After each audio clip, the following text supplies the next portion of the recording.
Reka twongere dushimire umuntu wese utwumva uri hirya no hino, tubanje kugushimira aho uri hose, amahoro y'Imana abane nawe. Uyu ni umwanya w'amakuru nk'uko bisanzwe, amakuru yacu, amakuru adasanzwe. Uyu munsi tugiye kuvuga ku nkuru idasanzwe y'umugore wavukanye igitsina cy'abagabo, waje kubona umukunda cyangwa se umushyira mu rukundo.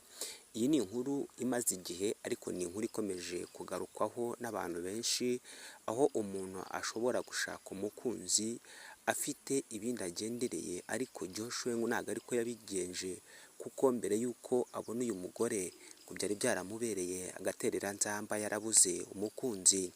Uyu mugabo Josh avuga yuko mbere y'uko ahura na Daniela, umugore wavukanye igitsina cy'abagabo, uyu mugabo yari yaraburiwe irengero, ariko nyuma yo gushakisha inshuti akazibura, yaje kubura neza umukobwa umukunda. Sinzi uko byagenze, gusa icyo yakoraga yatangiye kwiga inama y'uko ashobora gukoresha telefone, akoresha app zimwe abantu bashakiraho urukundo.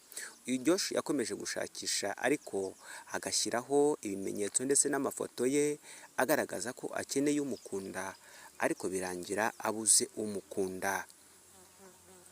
Daniela MC Donaldo, umugore wavukanye igitsina cy'abagabo, avuga ko gushakira urukundo mu bagabo batari abatinganyi byari bigoye cyane, kugeza igihe ahuriye na Josh.